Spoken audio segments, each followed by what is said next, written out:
5ویں حدیث، 5واں قاعدہ اور اصول کیا ہے؟ دعوت کے اصولوں میں سے بنیادی اصول کیا ہے؟ 4 باتیں یہاں پر کہی گئی جن کو 2 باتوں میں آپ جمع کر سکتے ہیں۔ بہترین داعی کون ہے، بہترین داعی کون ہے، اور بہترین سمجھانے والا کون ہے، ایک حدیث میں جمع کر دیا گیا ہے۔ آپ سمجھانا چاہتے ہیں بیوی کو، بچوں کو، دوست کو، باپ کو، رشتہ داروں کو، پڑوسی کو، دین کی بات آپ کو سمجھانا ہے، چاہے وہ کوئی بھی ہو۔ بہترین آدمی کون ہے اور قاعدہ اس کا کیا ہے؟ اللہ کے نبی صلی اللہ علیہ وسلم نے اپنے 2 صحابی ابو موسیٰ اشعری اور معاذ بن جبل، ان دونوں کو یہ قاعدہ سکھایا۔ کیا کہا؟ ادعو الناس، لوگوں کو دعوت دو، پہلا حکم۔ اب اس میں قاعدہ بتا کیسے دو؟ آپ نے کہا وَبَشِّرَا وَلَا تُنَفِّرَا، لوگوں کو خوشخبری سناؤ، نفرت مت دلاؤ، ان کو رغبت دلاؤ، ان کو نفرت مت دلاؤ۔ اور دوسرا آپ نے فرمایا وَيَسِّرَا وَلَا تُعَسِّرَا، ان کو آسان کرو، مشکل مت بناؤ۔ یہ 2 بنیادی اصول دعوت کے ہیں، 2 اصول ہیں، اس کو یاد رکھیے۔ نمبر 1، لوگوں کو رغبت دلانا چاہیے، نفرت نہیں، یعنی دین میں فائدہ آپ بتائیں اس کو۔ ایک آدمی ہے، اس کو آپ بتائیں نیکی کرنے پر کیا ثواب ملے گا، آدمی عمل کرتا ہے، آپ اس کو نفرت مت دلاؤ، نہیں کرو گے تو جہنم میں ڈالے گا اللہ۔ کیوں؟ آپ اس کو جب رغبت دلا سکتے ہو تو نفرت کیوں دلا رہے ہو؟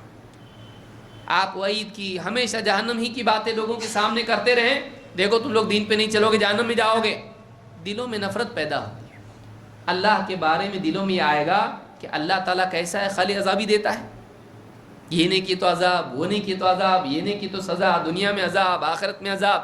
نفرت مت دلاؤ، ان کو رغبت دلاؤ، خوشخبری سناؤ، یہ نیکی کرو گے دنیا میں بھی فائدہ ہوگا، آخرت میں اتنا انعام ملے گا، یہ کام کرو گے اللہ تعالیٰ راضی ہوگا، یہ کام دیکھو اس میں یہ نیکی ہے، اس کا اتنا بڑا فائدہ ہے، اس کی اتنی بڑی فضیلت ہے۔ رغبت دلاؤ، دین پہ چلنے میں یہ فائدہ ہے، دین پر چلنا اتنا اچھا ہے، ان کو رغبت دلاؤ، ان کے ساتھ بات کرو ایسے انداز میں کہ ان کا دل آپ کے قریب آئے، ڈانٹ ڈپٹ کے ذریعے سے نہیں، نرمی، اخلاق، اکرام کے ذریعے سے بات کرو، رغبت دلاؤ، خوشخبری سناؤ، نفرت مت دلاؤ۔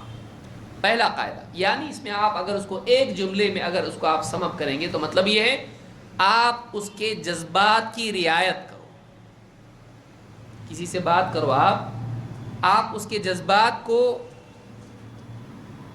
ٹھوکر مت لگاؤ، اس کے جذبات کو ٹھیس مت پہنچاؤ، اس کا انسلٹ کر کے دعوت مت دو۔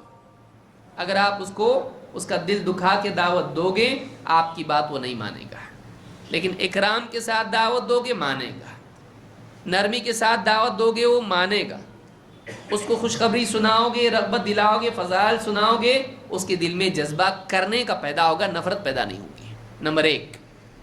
نمبر 2، آسانی کرو، مشکل نہیں، ایسی بڑی بڑی باتیں مت بیان کرو جو اس کی سمجھ سے باہر ہوں، ایسی مثالیں مت دو جو اس کی سمجھ میں نہیں آتی، ایسی زبان استعمال مت کرو جس کے لیے اس کو ڈکشنری لے کے بیٹھنا پڑے۔ آسان زبان، آسان مثالیں، اور اس کے لیے ایسی چیزیں دین کی بتاؤ جو اس کے لیے سمجھنے میں آسانی ہو، آسانی پیدا کرو سمجھنے کے اعتبار سے۔ اس قاعدے کو اگر آپ آسانی کے ساتھ بیان کرو تو مطلب یہ ہے کہ اس کی عقل اور اس کی ذہنی سطح کی رعایت کرو۔ 2 قاعدے دعوت کے۔ نمبر 1، اس کے جذبات کو ٹھیس مت پہنچاؤ، بس سلوکی کر کے دل مت توڑو اس کا۔ 2، اس کی عقل کی رعایت کرو، جو لیول اس کا ہے اس لیول سے بات کرو، اونچی اونچی بات کہہ کے اپنا دبدبا اس پہ تم ڈال سکتے ہو لیکن تم اس کو سمجھا نہیں سکتے، تو سمجھانے کے اعتبار سے آسانی کرو۔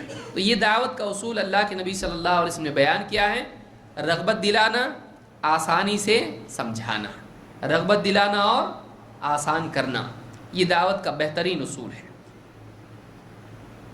آدمی مانے گا بھی سمجھے گا بھی. آپ کیا چاہتے ہیں وہ مانے, اور کیا چاہتے ہیں سمجھے. سمجھنے کے لیے آسان کرنا پڑے گا, ماننے کے لیے رغبت دلانی پڑے گی. یہ دونوں چیزیں دعوت کے بنیادی اصول ہیں. اس کو امام البخاری اور مسلم نے روایت کیا ہے.